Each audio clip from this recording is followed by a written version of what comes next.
Hello viewers, welcome to our Facebook Live session. On this World Heart Day, we have with us our specialist, Dr. Rahul Gupta, consultant, interventional cardiologist at Apollo Hospitals, Navi Mumbai.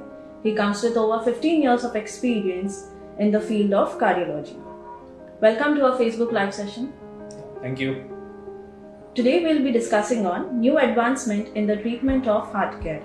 The first question is, what is the new advancement in heart failure? Yeah, so heart failure is one of the most progressive disease now. This is the number of heart failure patients are increasing by the day, and India being the diabetic capital, the hypertensive capital of the world, the heart failure patients are also increasing. When we say heart failure, it is basically the heart fails to perform its normal function, which is the contraction and relaxation, and there are multiple reasons for that. Now, there has been a lot of advances in last decade in treatment of heart failure. There have been newer therapies which have come up. So there are now medicines which can improve in heart function, which can alleviate a patient's symptoms. Similarly, there are certain devices which can improve the heart function. So those people who are eligible for those kind of devices, their heart pumping from very severe dysfunction can improve to almost normal. One of these procedures is called as cardiac resynchronization therapy, where we try to resynchronize both the chambers of the heart so that they start functioning normally. It is called as CRT. Then there is something called as AICD, which patients whose heart continue to be weak, these are the people who are at risk of sudden cardiac arrest, where the heart can suddenly stop and they need shock to revive the heart. So our device is implanted into just like a pacemaker below the collarbone, and it keeps a continuous surveillance about the heart activity, and if there is an abnormal heart activity which can lead to sudden cardiac arrest, it will terminate before it becomes lethal. And then finally, now we have ushered into an era of heart transplant, which has become now common in our country, and at Apollo also we have done a lot of heart transplants. So there are two kinds of heart transplant. One is from the person who is brain dead, where he is either because of the stroke or because of the road traffic accident, but the heart is functioning normally, and if the patient's family is willing, then this heart is harvested and it is transplanted to a person who has got a very weak heart.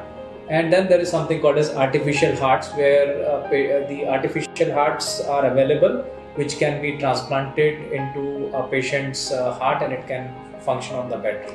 So these are some of the latest advances in the treatment of heart failure. So doctor, are there any recent advances in the treatment of coronary artery disease? Yeah, so coronary artery disease is again a very important area, because coronary artery disease in Indians are occurring at a much younger age as compared to the Western population. So if you look at a person who is a Westerner, he might develop a heart disease at 60, 70, but in Indians we are seeing as early as 40s and 30s where the person is developing a coronary artery disease. What we are seeing is that we are now getting more complex kind of disease. By complexity, I mean to say there are multiple blockages in multiple blood vessels. So there are three arteries, main arteries of the heart, and then they have sub-branches and branches and sub-branches. And there can be multiple blockages, diffuse disease, which we are finding it in Indians, and then there is more calcific kind of disease. So there are some advances which have made the treatment of coronary artery disease very simple and precise. So previously, multiple blockages, the only answer was a bypass surgery, but with the advancement of treatment, we can deal with these kind of disease very well through angioplasties. Like for example, we have a technology called as optical coherence tomography, which is also called as OCT, or intravascular imaging, which we call it as, and it comes as IVUS or OCT. These can actually go inside the coronary arteries, which are miniature, 2 mm, 3 mm, 4 mm, and we can get that camera inside. We can visualize the kind of block which a person is having. So whether it is a calcific block, fibrotic block, or it is a lipid-rich block, these are various characters. What is the length of the block? What is the size of the vessel? And it helps to plan everything in advance very well, and we can choose the correct sizes of stents. Now, when we choose a correct size of stent and we look at the technical success after doing the angioplasty, we can do the camera again and we can see whether we have done technically good. These are the patients who really do well on long term if these advanced technologies have been used. Similarly, for breaking the calcium, we have now a technology called as intravascular lithotripsy. Now this is the recent advance where a person is having a blob of calcium into the coronary arteries. Now these are very difficult to crack and put a stent. You have to break the calcium, and sometimes it is so hard that it is where the normal balloons and all cannot break them. So we have this intravascular lithotripsy where we take a balloon into the arteries, and the balloon is able to emit the sound waves, and these sound waves are capable of cracking the calcium, and after which a stenting can be done easily. So very calcific arteries, multivessel disease, location of the blockages in very critical juncture, which were previously impossible through angioplasty, are now easily and precisely done with the use of these advanced technologies. Similarly, sometimes we are in doubt whether this blockage, does it need angioplasty, does it need a bypass surgery, does it need medical management alone. We can use an advanced technology called as fractional flow reserve, or which is called as an FFR, where we pass a pressure wire across the block and we measure a pressure difference before and after the block, and if the pressure difference is significant, then only these patients benefit by doing an angioplasty or a bypass. So sometimes a person who comes for a bypass surgery just ends up with a single stent, or somebody who comes for an angioplasty may just not need any treatment. So this is how these advanced technologies help us to treat the patient very well. Similarly, there are medical therapy has also advanced, and many of the cases with severe blockages can be managed with the optimal medical therapy, which are called as guideline directed medical therapies, especially in patients who are stable. So this is all about the latest in terms of treatment of coronary artery disease. So what are the latest treatment in heart valve disease? Yeah, so this is again a very good question, and the valve problem, as we all know, increases with age. It can occur at a younger age also when there is a rheumatic heart disease. So what are valves is first important to understand. So there are 4 chambers in the heart, and the chambers are connected between each other as well as between the tube through valves. So valves allow only unidirectional blood flow. So the blood flow will go only in one direction, and it prevents the backflow of the blood.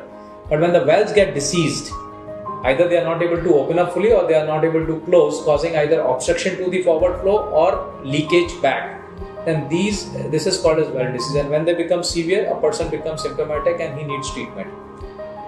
Now previously, when the valve used to become severely damaged, the only treatment to replace the valve was through open heart surgery. Whenever it required a replacement, it was only through open heart surgery. Now with the advances in the treatment of valve disease, we can actually replace the valve or repair the valve even without surgery. So you can just go through the leg artery or arteries of the hand, arteries of the neck, and you can reach the heart, and you can take the valve which is folded inside a catheter, and you can take it to that area and then open it up. Now one such procedure is called as TAVI or TAVR. Now they are interchangeable words, which means transcatheter aortic valve implantation or replacement. We can replace the valve very well, very easily. The procedure gets completed in 45 minutes. The patient may be on the cath table for 2 hours, but we can complete this procedure in 45 minutes, and we can do it in complete consciousness. Only mild sedation is given to the patient. You can talk to the patient and you can complete this procedure. So I think this is one of the most heartening therapy, because we have done a large number of patients who were really sick, who could not undergo a surgery because they were having multiple issues like lung problem, kidney problems, and these patients were very symptomatic in terms of breathlessness, angina, heart failure symptoms, and they could be treated with this valve therapy TAVI, and they become completely alright. So we use TAVI in aortic valve disease.